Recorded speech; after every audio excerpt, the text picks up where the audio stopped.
बच्चों, आज हम पढ़ेंगे कक्षा 7 सामाजिक अध्ययन के अंतर्गत हमारा पर्यावरण विषय का दूसरा पाठ, हमारी पृथ्वी के अंदर। हम आपको बताएंगे इस पाठ से संबंधित प्रश्नों के उत्तर, लेकिन उससे पहले आइए देख लेते हैं एक झलक इस पाठ की, ताकि आपको पूरा पाठ अच्छे से समझ आ जाए और यहाँ पर जो आपको प्रश्नों के उत्तर बताए जाएंगे उन्हें भी आप अच्छे से समझ सकें। तो चलिए देख लेते हैं पाठ 2, हमारी पृथ्वी के अंदर।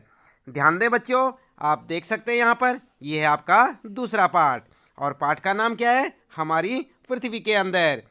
तो बच्चों, आप इसे ध्यानपूर्वक पढ़ें। इस पाठ को आप अपनी पाठ्य पुस्तक से भी पढ़ सकते हैं और यहाँ से भी पढ़ सकते हैं। बच्चों ध्यान दें, इस पाठ में आपको बताया गया है कि पृथ्वी एक गतिशील ग्रह है, जैसे कि आप यहाँ पर देख सकते हैं। हमारी पृथ्वी एक गतिशील ग्रह है। इसके अंदर एवं बाहर निरंतर परिवर्तन होता रहता है।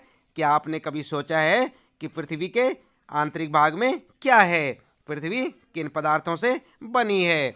तो यही सब जानकारी आपको इस पाठ में मिलने वाली है। इसलिए आप इस पाठ को चाहे यहाँ से पढ़ें और चाहे अपनी पाठ्य पुस्तक से, लेकिन एक बार इस पूरे पाठ को अच्छे से पढ़ लें ताकि आपके समझ आ सके कि इस पाठ में क्या कुछ बताया गया है और हमारी पृथ्वी किन पदार्थों से बनी हुई है। ठीक है बच्चों, और उसके बाद इस पाठ में कुछ प्रश्न दिए हुए हैं, कुछ पाठ के अंदर और कुछ पाठ से बाहर, यानी कि पाठ के अंत में।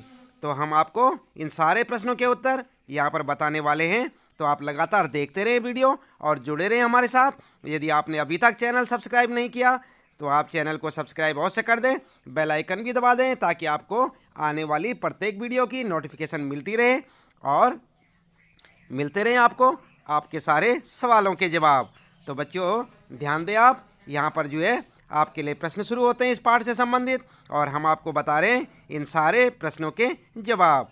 तो आप देखते रहें वीडियो और जुड़े रहें हमारे साथ।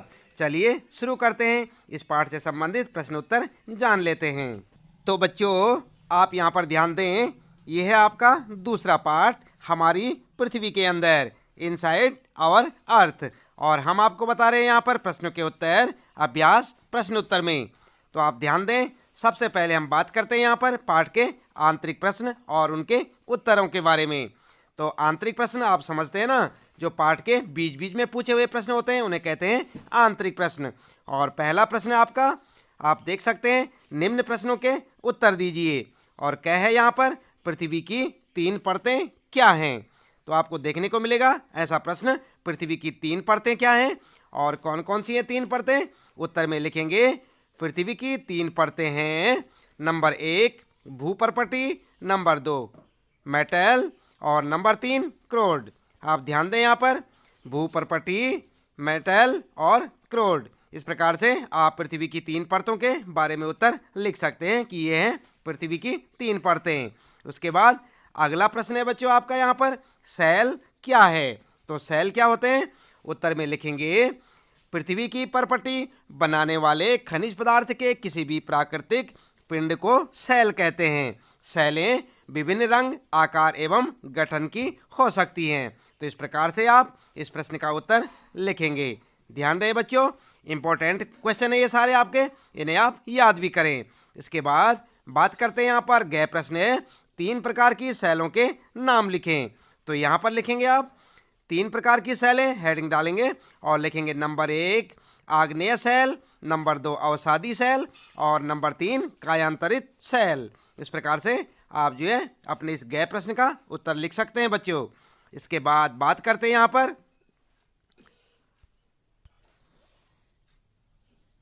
इसके बाद बच्चों अगला प्रश्न है आपका यहाँ पर गए वाला प्रश्न है, वर्णभेदी और अंतर्भेदी सेल का निर्माण कैसे होता है? तो कैसे होता है? उत्तर में लिखेंगे आप वर्णभेदी आग्नेय सेल का निर्माण जब पृथ्वी पर ज्वालामुखी का उद्गार होता है, तब आग की तरह लाल द्रवित मैग्मा पृथ्वी के आंतरिक भाग से निकलकर सतह पर आता है। जब द्रवित लावा पृथ्वी की सतह पर आता है तो यह तेजी से ठंडा होकर ठोस बन जाता है। परपट्टी पर इस प्रकार से बने सेल को वर्णभेदी आग्नेय सेल कहते हैं। इनकी संरचना की बात करते हैं, इनकी संरचना बहुत महीन दानों वाली होती है। उदाहरण के लिए बेसाल्ट और देख सकते हैं आप दक्कन पठार बेसाल्ट सेलों से बना हुआ है। और अंतर्वेदी सेल के बारे में बात करते हैं तो अंतर्वेदी सेल के बारे में आप लिखेंगे, इसे हेडिंग बनाएं आप, अंतर्वेदी सेल और द्रवित मैग्मा कभी कभी भूपर्पटी के अंदर गहराई में ही ठंडा हो जाता है। इस प्रकार ठोस सेलों को अंतर्वेदी आग्नेय सेल कहते हैं। धीरे धीरे ठंडा होने के कारण ये बड़े दानों का रूप ले लेते हैं।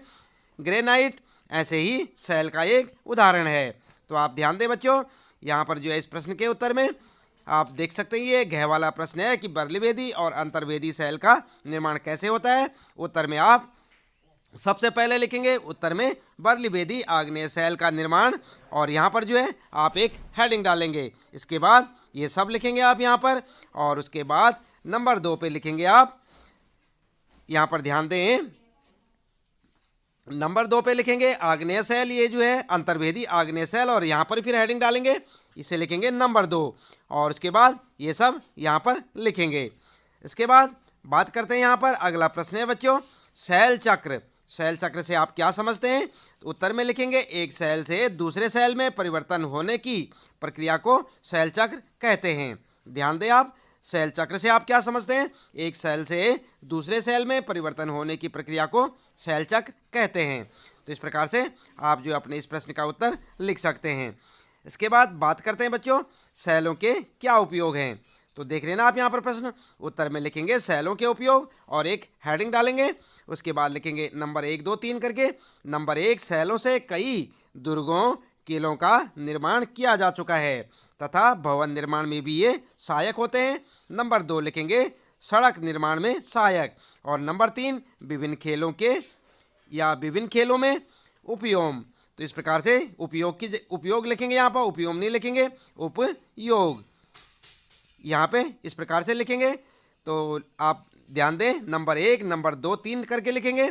और नंबर 1, सेलों से कई दुर्गों किलों का निर्माण किया जा चुका है तथा भवन निर्माण में भी ये सहायक होते हैं। नंबर 2, सड़क निर्माण में सहायक, और विभिन्न खेलों में उपयोग। यहाँ पर ध्यान दें आप, उपयोग लिखेंगे बच्चों, उपयोग।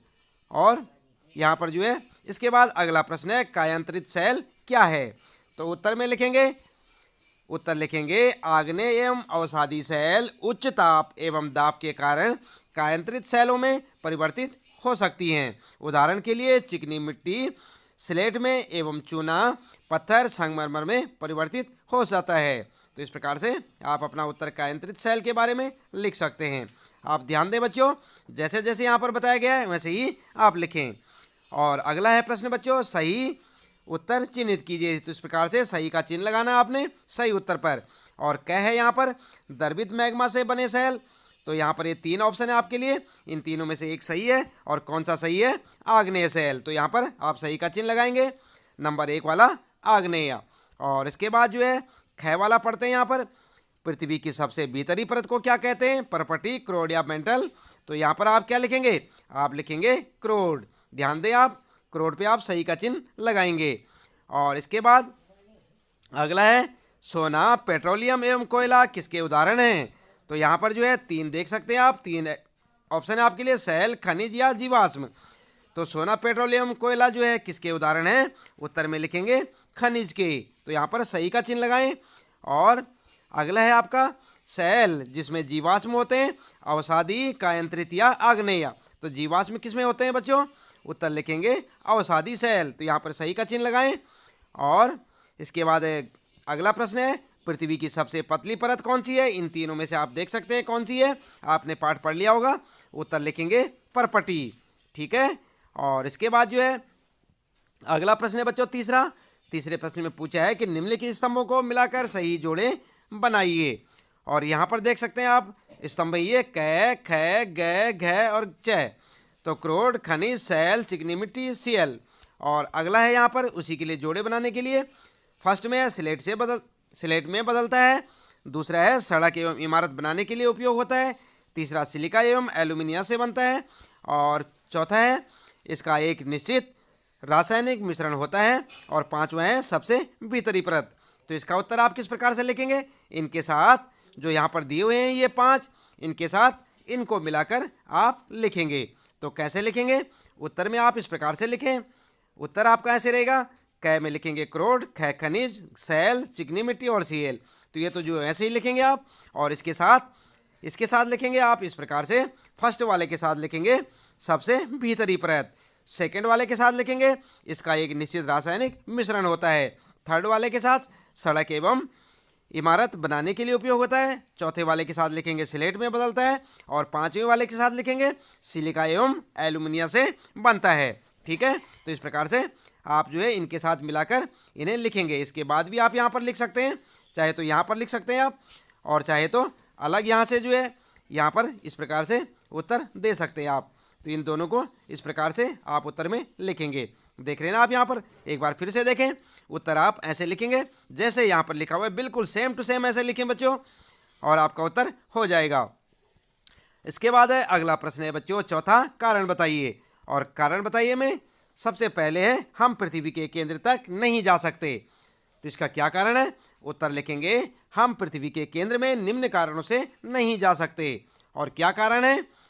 नंबर 1, पृथ्वी के केंद्र तक पहुंचने के लिए जो बिल्कुल असंभव है, आपको समुद्र की सतह पर 6000 किलोमीटर गहराई तक खोदना होगा।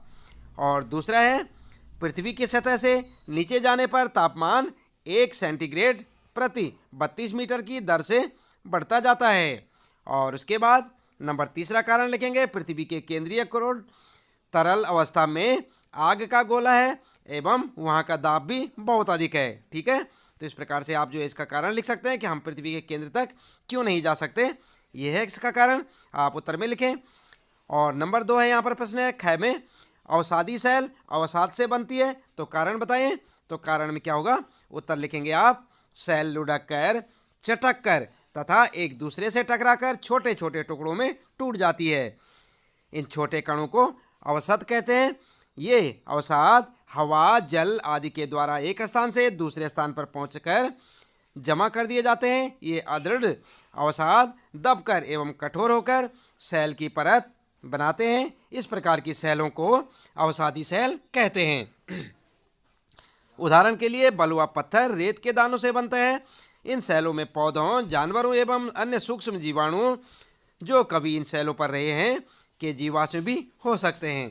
तो इस प्रकार से आप जो एक है का उत्तर लिख सकते हैं। बात करते हैं गए वाला है यहाँ पर कारण बताओ में, चूना पत्थर संगमरमर से में बदलता है। तो यहाँ पर जो है ध्यान दें आप, चूना पत्थर संगमरमर में बदलता है, कारण बताइए।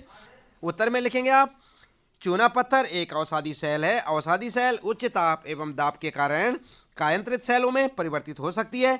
चूना पत्थर भी उच्च दाब एवं दाब के कारण संगमरमर में परिवर्तित हो जाता है। तो इस प्रकार से आप लिख सकते हैं। तो बच्चों ध्यान दें आप, इसी प्रश्न के साथ इस पाठ से संबंधित आपके सारे प्रश्न जो है यहाँ पर समाप्त होते हैं। तो उम्मीद है कि आपको अच्छे से समझ आए होंगे। मिलते हैं फिर अगले पाठ में, पाठ 3 में बच्चों। तब तक के लिए लेते हैं आपसे विदा। आपका दिन शुभ हो।